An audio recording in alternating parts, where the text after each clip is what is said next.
So here you can see this is the flower that I selected. I chose it for specific reasons in that it really emphasizes the flower portion and not just a bunch of clutter, but 3 distinctive flowers. I also have a leaf in there that I want to incorporate, but I won't use all of this. I will use the stems, the main stems. The pink stems are going to be deleted.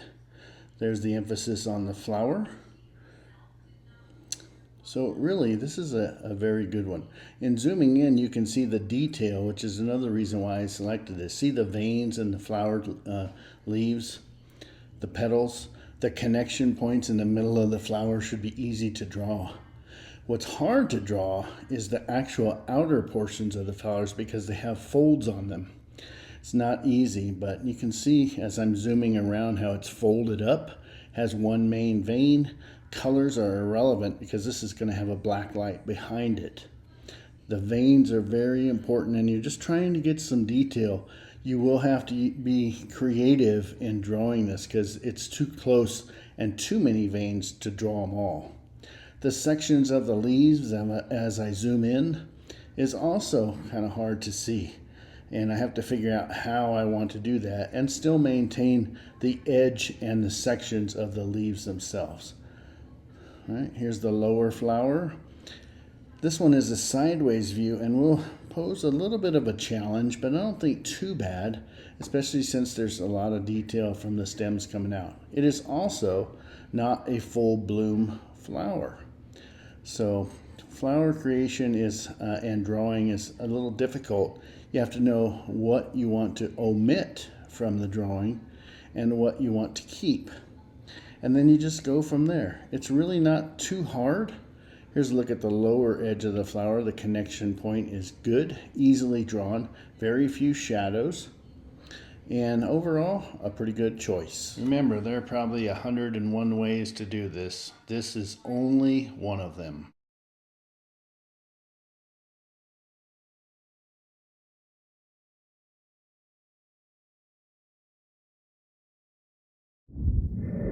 I'm going to try and show you how I draw in the different features of this flower with my eye pencil.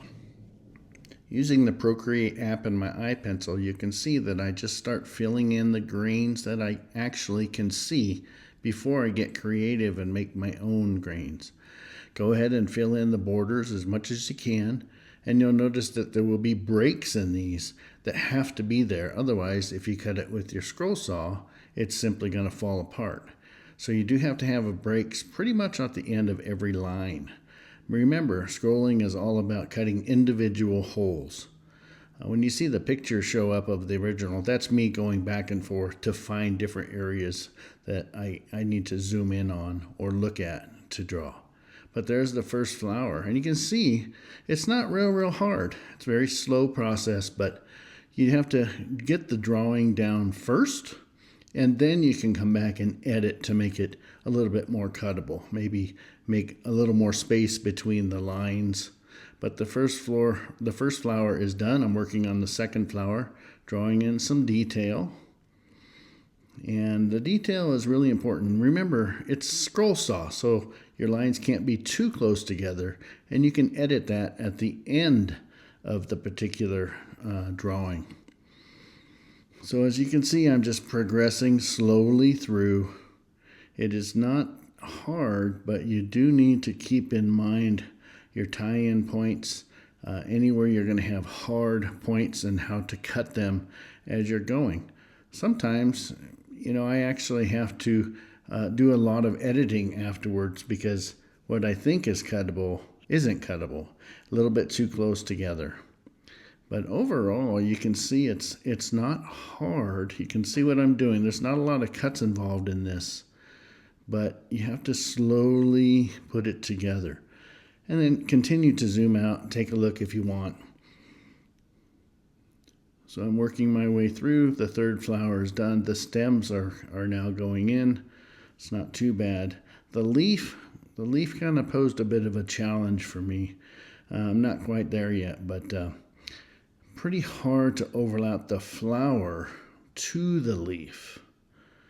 So really just want to work and clean your lines. And now I'm starting to do individual sections to highlight the leaf with a break in between. So there's actually 2 leaves there. And it came out okay, I think. But you have to really just start cleaning things up. You can see some of the cuts are going to be, are definitely going to be close. But you got to remember too that this video actually is going, or I'm sorry, not the video, but the pattern is actually going to be printed on an 11 by 17 piece of paper.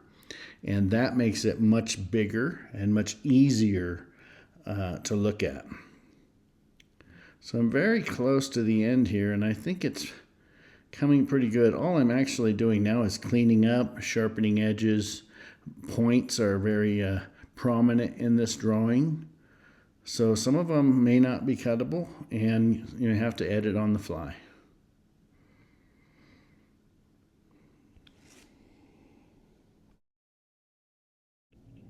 Okay, all of the drawing is done at this point, and I've put the original picture up to kind of get a comparison. You can see that I decided to actually leave some of the folds out, and this is the beauty of drawing your own design. You can make it however you want. But when I put this over some black light to take a look, I realized that it's very prominent on the edges and that I didn't really need the folds in there. And I think it came out pretty good. You can also see that I omitted a lot. I omitted the lower leaf, I omitted some of the stems, and then I created, based on some of the veins in the leaves, I created my own petals. Here's a look at a quick video that shows how prominent those edges really are. This is a finished product, but I just wanted to show you in this particular clip what it can look like with a black light. So take a look, and remember, there's no mistakes.